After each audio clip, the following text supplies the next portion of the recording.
안녕하세요. 오늘도 사연살롱을 찾아주셔서 감사합니다. 결혼 2년 차에 접어드는 새댁입니다.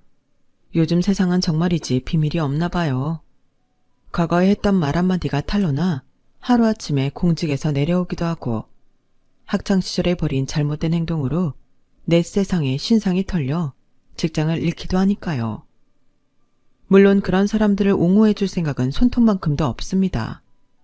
아니, 오히려 자업자득이라고 말해주고 싶네요. 사실 얼마 전에 저희 집에도 이와 유사한 일이 있었습니다. 달콤한 신혼생활에 빠져있던 저희 부부는 그 일로 인해 졸지에 이혼 위기를 맞게 되었죠. 아예 남이면 몰라도 피해자와 가해자가 사돈이라는 이유로 얼굴을 맞대고 살 수는 없는 노릇이니까요. 그럼 지금부터 제 친정과 시댁 사이에 벌어진 불미스러운 이야기를 들려드릴게요. 저희 부모님은 연하남 연상녀 커플이에요. 엄마가 아빠보다 2살이 많거든요. 그래서 가끔 부모님이 말다툼을 하실 때 보면 아빠가 엄마한테 누나라고 부르는 걸 종종 볼 수 있었어요. 누나, 내가 대신 사과할게. 근데 엄마도 엄마 입장에 있어서 그런 거니까 누나가 이해 좀 해줘. 대신 내가 더 잘할게. 그러면 엄마는 낮은 목소리로 살벌하게 이러시죠. 넌 이럴 때만 누나냐? 이제 그 누나 소리도 징그러워. 사람 속은 다 뒤집어 놓고 누나 하면 다냐고. 상황이 이쯤 되면 눈을 부릅뜬 엄마의 모습에 겁을 먹은 아빠는 엄마를 피해 도망갈 장소를 찾아요. 바로 제 방이죠. 아빤 왜 엄마한테 매번 져? 덩치는 엄마보다 훨씬 크면서. 지는 게 아니야. 져주는 거지. 엄마를 이겨봐야 뭐 하겠니? 집안만 시끄럽지. 내가 다 이 집안의 평화를 위해 참는 거라는 걸 우리 딸내미가 알아줬으면 좋겠네. 아빠가 말은 이렇게 했지만 사실 저희 아빠는 무지 심한 겁쟁이에요. 할머니가 그러셨거든요. 아빠는 어릴 때부터 동네 애들한테 맞고 다녔다고요. 지보다도 훨씬 쫓겨난 애들한테도 치어 터지고 다녔으니 말 다 했지. 지 형들은 때리면 때렸지 맞고 들어온 적은 없었는데 네 아빠는 누굴 닮아 그런지 모르겠다. 어릴 때부터 형들한테 하도 맞아서 그런 건지 아니면 타고난 성품이 그런 건지 아빠는 무척이나 심약한 타입이었어요. 그러니 여자인 엄마가 오히려 남편을 보호하러 나설 판이었죠. 나이까지 2살이 많아서 그런가 가끔 보면 엄마는 아빠를 막내 동생 보호하듯 하는 것 같기도 해요.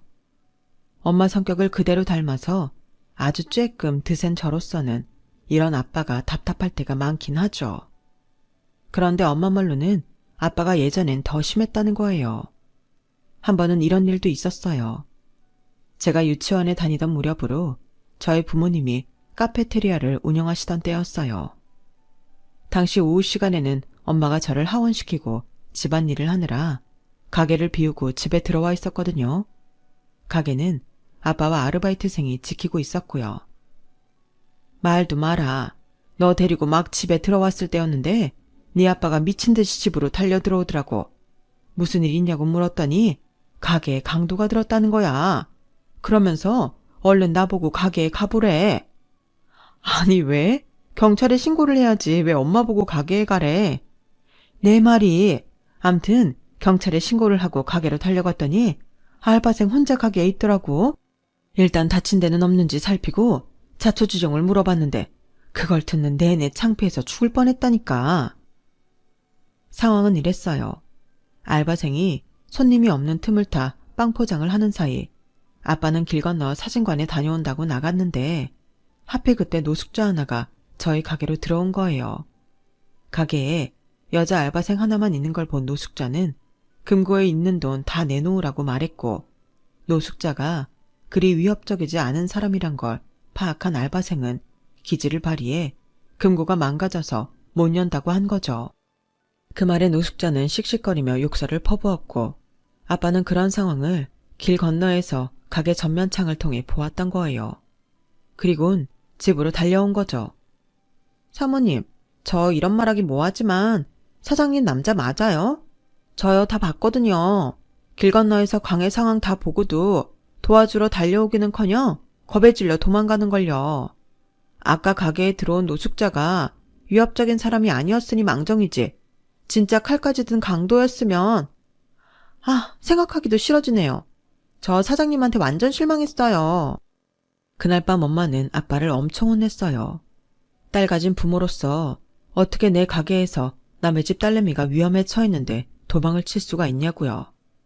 도망을 칠 거면 근처 파출소로 달려가 도움이라도 청할 일이지 왜 집으로 왔냐고요. 그랬더니 아빠가 뭐라고 했는지 아세요? 경찰보다 누나가 더 세잖아. 어이가 없어서 참. 네, 저희 엄마가 세긴 세죠. 태권도 유단자거든요. 아빠가 엄마한테 반한 것도 그 때문이기도 했어요. 아빠가 고등학교 1학년 때였는데 방과 후 집에 가다가 같은 학교 날라리들한테 삥을 뜯기고 있었다나 봐요. 그때 마침 그 골목을 지나던 엄마가 그걸 보고는 날라리들을 발차기 몇 번으로 제압하고 아빠를 구해줬대요. 그날 이후 아빠는 초콜릿이며 머리핀 같은 걸 사들고 엄마를 쫓아다니기 시작했고, 그러다 아빠가 엄마가 다니는 대학에 입학을 하면서 본격적으로 사귀게 된 거죠. 그러니까 애초에 아빠는 엄마를 보호자로서 선택한 셈이었어요. 아빠의 심약한 행동은 이게 끝이 아니에요. 말하자면 입이 아플 정도로 차고 넘치죠. 중국집이든 치킨집이든 아빠는 아무리 배달이 늦어도 닭달 전화를 하는 법이 없는데요. 그 이유가 뭔지 아세요? 음식에 침 뱉을까봐 겁나서 그런데요. 비슷한 맥락으로 어디를 가든 컴플레인은 절대 안 하시고요. 혹시라도 상대가 기분 상할까봐 아무리 어린 사람한테도 절대 반말을 안 하세요. 사람들은 이런 아빠를 두고 법 없이도 살 사람이라고 칭찬이 자자하지만 그런 아빠를 대신해 매번 총대를 매야 하는 엄마로서는 미칠 노릇인 거죠. 그런데도 이날 이때까지 크게 싸우는 일 없이 잘 사시는 걸 보면 천생연분이긴 한 것 같아요. 심약한 아빠의 든든한 방패처럼 살아가는 엄마를 보고 자란 저 역시 남자를 내가 보호받아야 할 대상이 아닌 내가 보호해야 할 대상으로 인식하게 됐던 것 같아요. 우리가 흔히 말하는 남성스러움보다는 오히려 유약한 모습에 더 끌리게 되더라고요. 남편한테 반했던 것도 그런 이유 때문이었어요. 제 남편은 저희 팀 막내였는데 180이 넘는 키에도 어찌나 호리호리한지 거짓말 조금 보태서 바람에 날아갈 것 같은 사람이었어요. 목소리도 부드럽고 행동도 어찌나 조심스러운지 남자라기보다는 보호 본능 돋게 하는 예쁜 여학생 같았죠. 나이도 저보다 1살 어린데다 말은 또 어찌나 예쁘게 하는지 처음 본 그 순간부터 이 남자다 싶더라고요.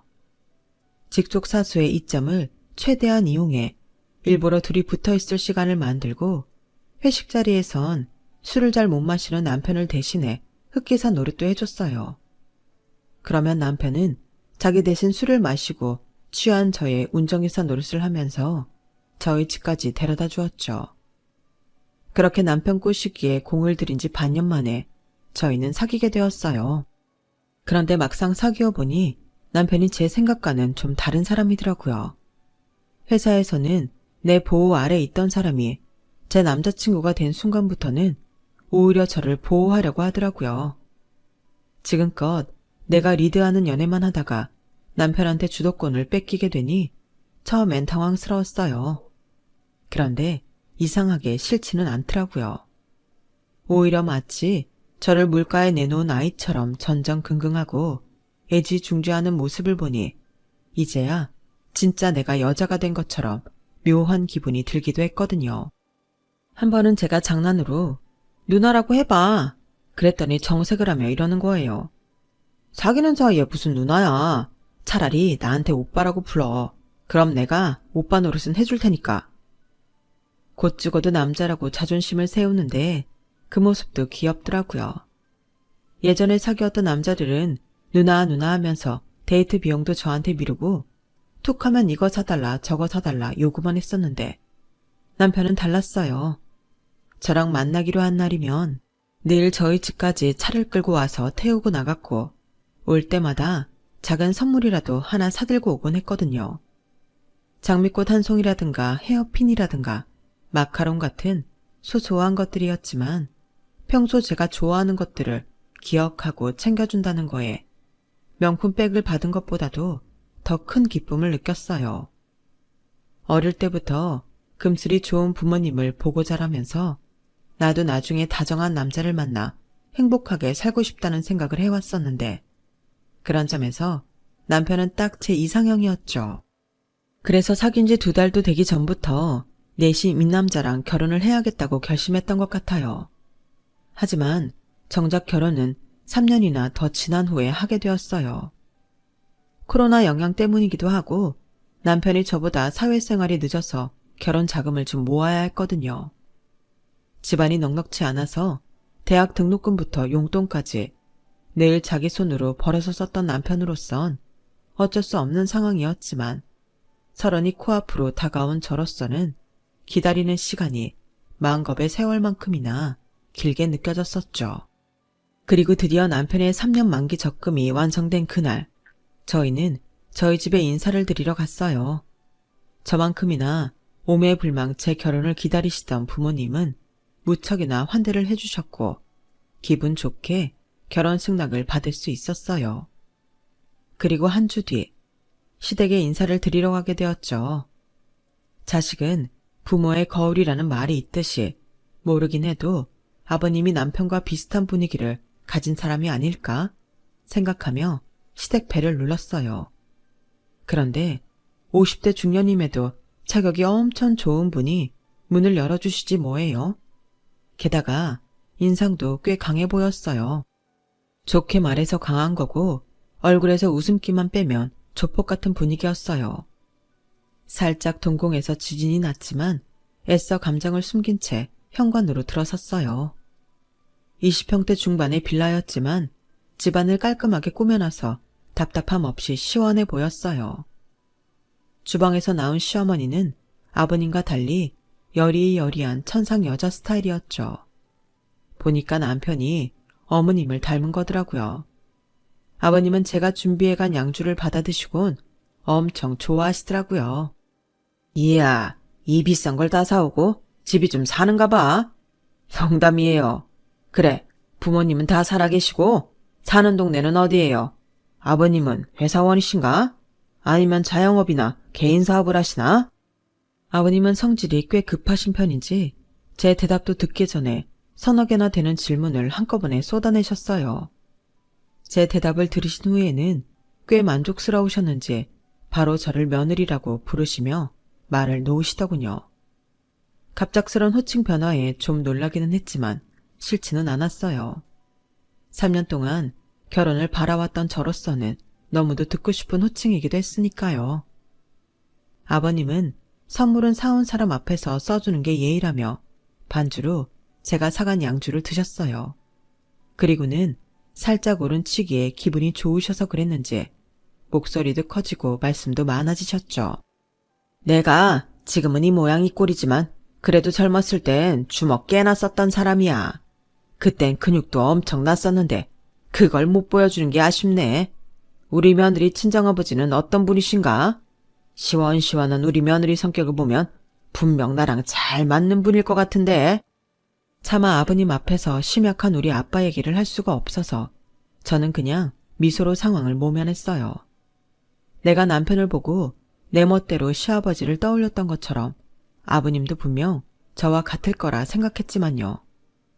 요즘은 시대가 바뀌어서 사돈간에도 친구처럼 지낼 수 있다며 자신하시는 아버님을 보니 이참에 저희 아빠도 아버님을 닮아 좀 남자다워졌으면 하고 기대를 하게 되었죠.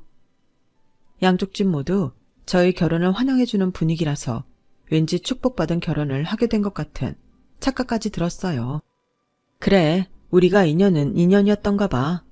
이러면서 하루빨리 식을 올리고 싶다는 생각을 했어요.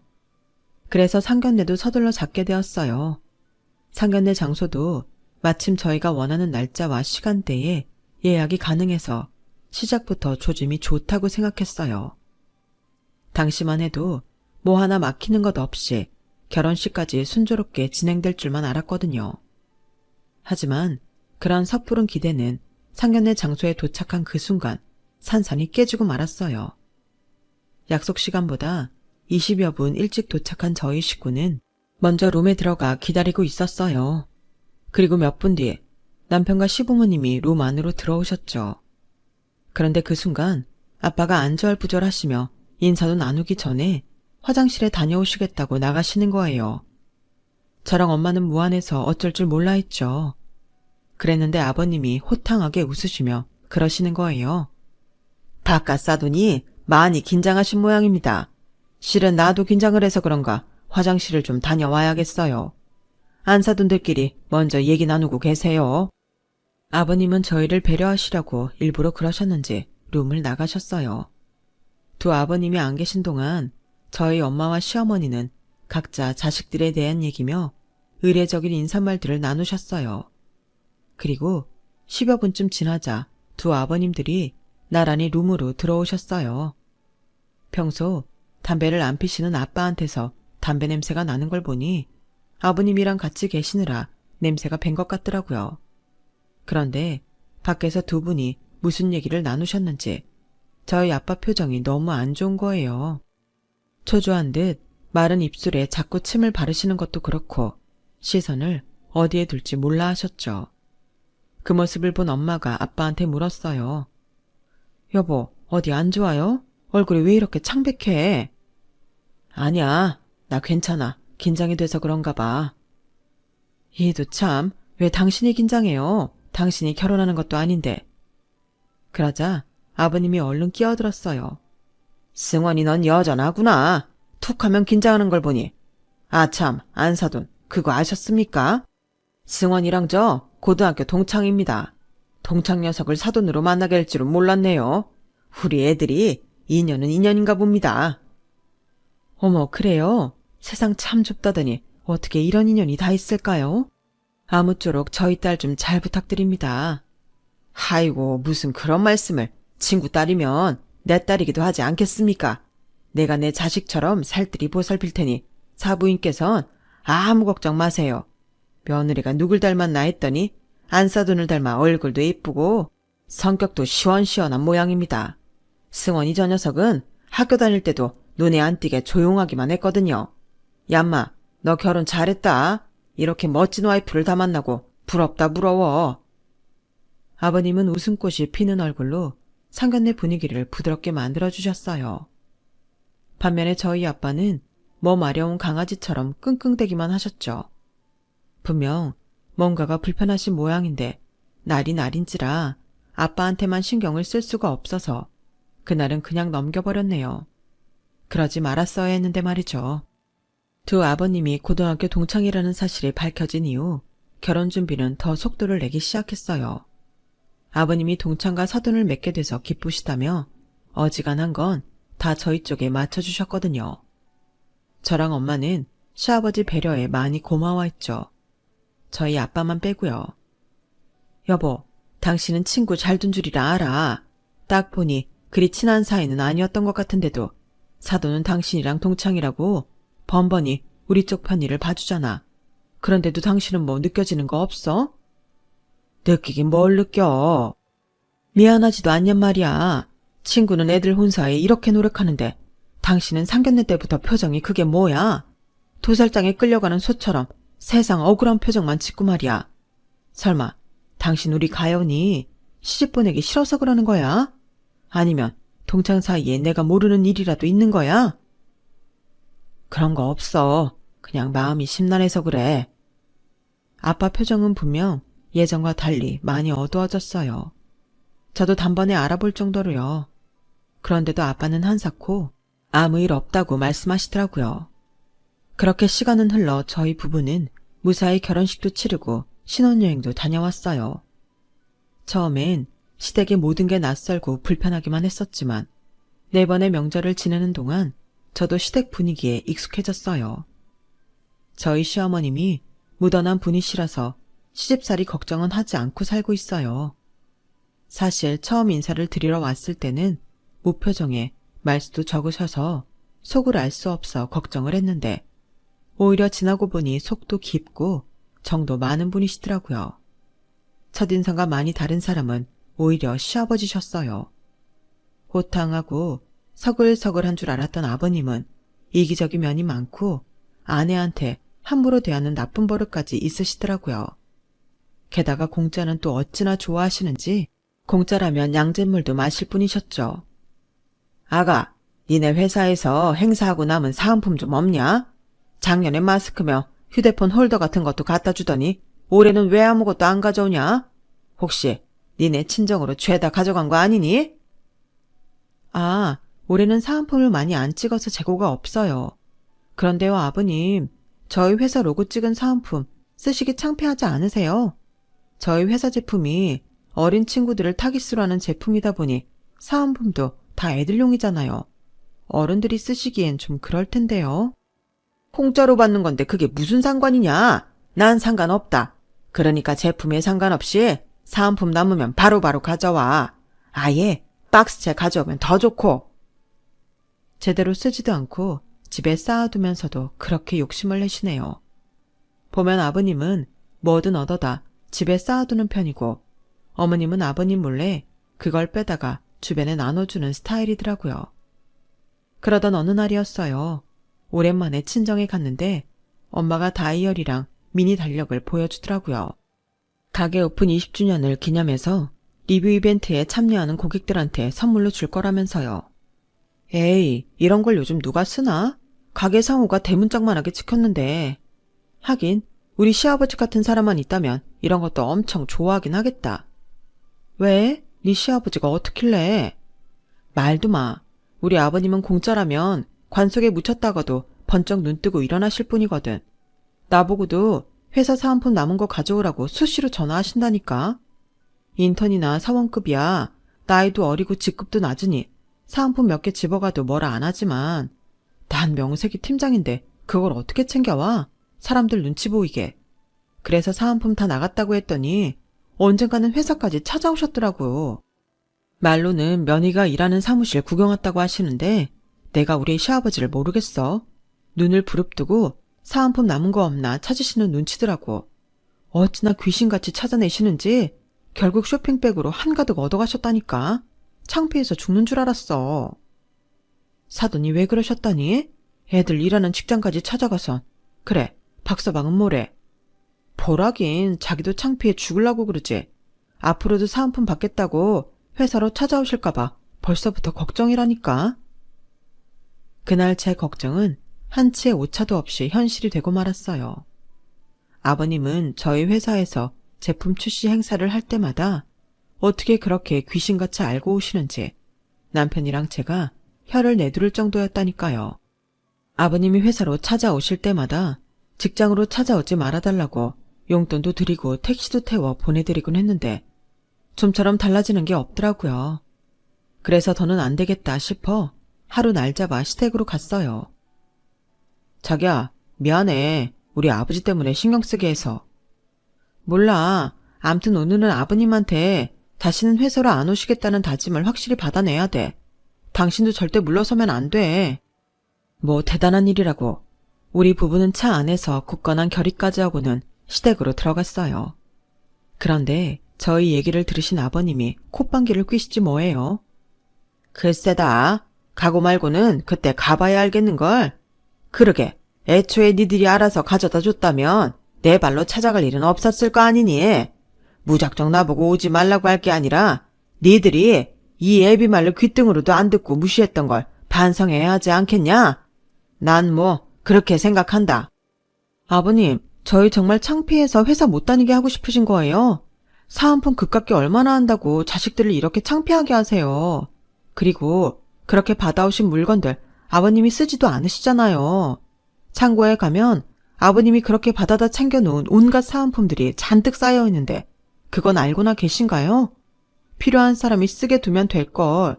왜 아버님이 가져오셔선 쓰레기를 만드세요? 이렇게 물건 버리는 것도 죄 짓는 거예요. 뭐가 어쩌고 어째? 어디 버릇없게 시아버지 앞에서 고개 빳빳이 들고 바락바락 대들어. 너 아주 뚫린 입이라고 잘 도짓거리는데 네 친정에서는 이런 거 보고 가만 두는지 몰라도 난 그 꼴은 못 본다. 내 집에서 내 말이 법이고 내 행동이 진리야. 여보, 승원이네 전화해서 둘 다 당장 우리 집으로 오라 그래. 어서. 딸 자식 교육 잘못 시켰으면 그 부모가 책임을 져야지. 여보, 그만하세요. 애들 말이 틀린 것도 아니잖아요. 이 여편 내가 어디서 내 말에 토를 달아. 하라면 할 것이지. 왜 너까지 날 무시하냐고. 이것들이 아주 쌍으로 지랄을 하는데 나 이렇게는 못 넘어간다. 당신이 안 하면 내가 직접 승원이랑 처불러서 따끔하게 혼낼 테니까 아무도 나 말리지 마. 결국 시아버지는 저희 아빠랑 엄마까지 집으로 불러들이셨어요. 한창 바쁜 금요일 밤에 시아버지 호출을 받고 온 아빠랑 엄마는 무슨 큰일이 났나 싶어 잔뜩 긴장을 한 채 오셨어요. 아버님은 아빠만 따로 방으로 부르셔선 두 분이 1시간 가까이 대화를 하셨죠. 고성에 오고 갈 거라는 예상과는 달리 너무도 조용했어요. 엄마는 친구 사이라서 대화로 잘 푸나보다고 하셨죠. 그런데 어머님 표정은 그렇지 않았어요. 저 안사돈, 내가 이런 말하긴 그렇지만 안사돈이 알고 있어야 할 것 같아서 말하는 거예요.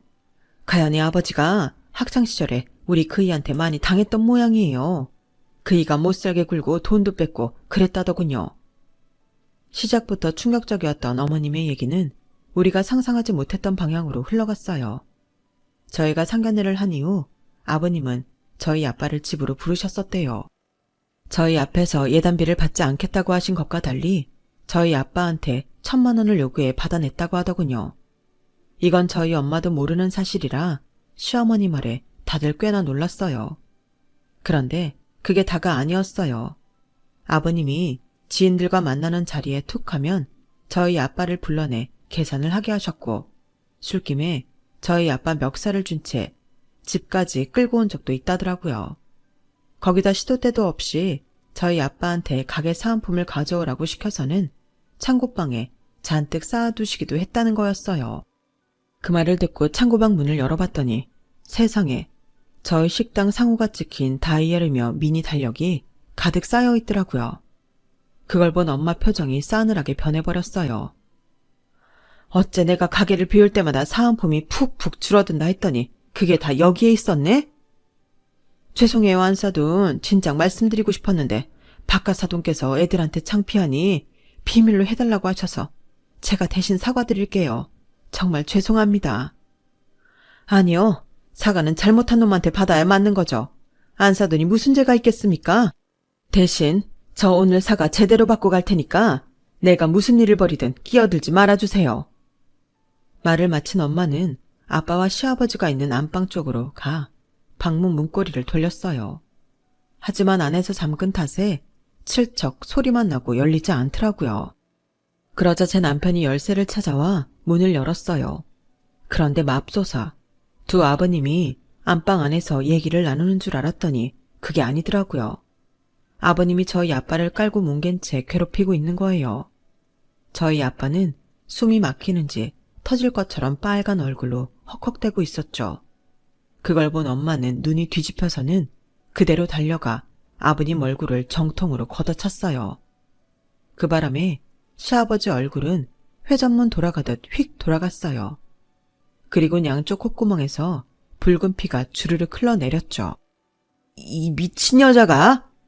아버님은 코피를 확인하곤 울상이 되었어요. 그 사이 아버님 소나기에서 풀려난 아빠는 숨을 몰아쉬며 헐떡이셨어요. 그러는 와중에도 저희들 보기 창피하신지 고개를 못 드시더라고요. 그러자 엄마가 버럭 소리를 치셨어요. 고개 들어. 당신이 왜 고개를 숙여? 고개를 숙여도 그 나이 먹고도 정신 못 차리고 개망나니 짓한 인간이 고개를 숙여야지. 그러자 아버님이 씩씩대며 저희 엄마한테 소리쳤어요. 당신 미쳤어? 누굴 죽이려고 작정했냐고. 남자들끼리 장난 좀 치는데 왜 옆에 내가 끼어들어서 난리야. 며느리가 누굴 닮아 드센가 했더니 지 엄마를 닮아 그런 거로구만. 그러자 엄마가 무섭게 다가가 주먹을 아버님 얼굴을 향해 정면으로 때릴 듯이 훅 내밀었어요. 아버님은 겁에 질려 두 눈을 질끈 감았죠. 눈 떠. 장난 좀 쳐봤는데 겁먹으면 안 되지. 장난? 이 여자가 미쳤나? 당신한테는 이게 장난이야? 이거 엄연히 범죄야. 내가 고소하면 당신 철창신세라고. 알기는 알아? 그래, 그럼 막 고소하면 되겠네. 내 남편 하마터면 네 놈 때문에 잘못될 뻔했어. 그러니까 너도 똑같아. 그뿐이야? 그동안 내 남편 불러다 술값이며 밥값이며 강제로 결제하게 했지? 예단비 핑계로 1,000만 원 삥도 뜯었고 우리 가게 사은품도 강제로 가져다 골방에 쌓아뒀고 진짜 구질구질해서 내가 더 열거하기도 싫다. 이 치졸한 양아치 짓은 초딩들도 안 해. 하물며 남도 아니고 사돈지간인데 이러고 싶었냐? 이놈의 개새끼야. 길게 말 안 한다. 조만간 그간 네가 삥 뜯어간 금액 정리해서 보낼 테니 일주일 안에 계좌로 보내.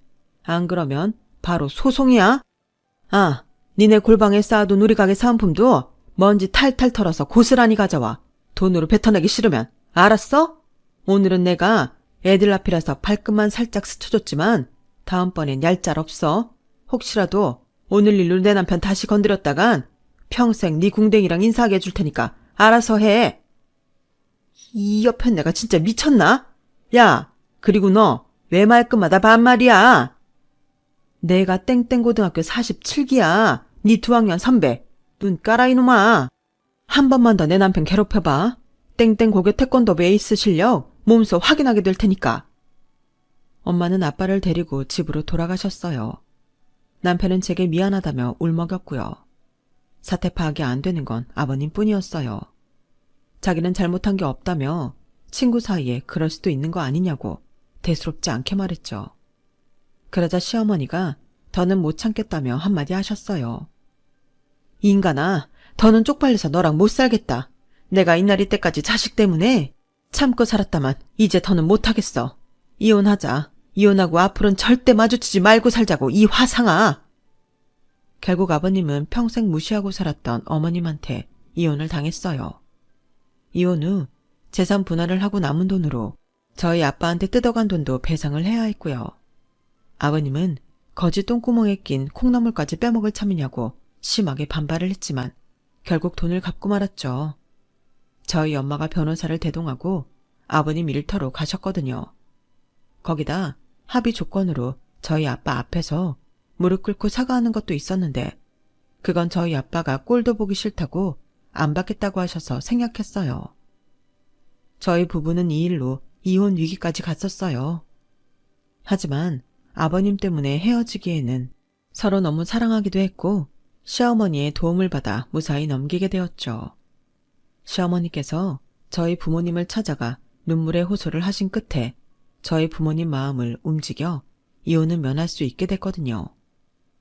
세상에는 자신의 잘못을 뉘우치고 새로운 삶을 사는 사람들도 있지만 그렇지 않은 인간들도 많은 것 같아요.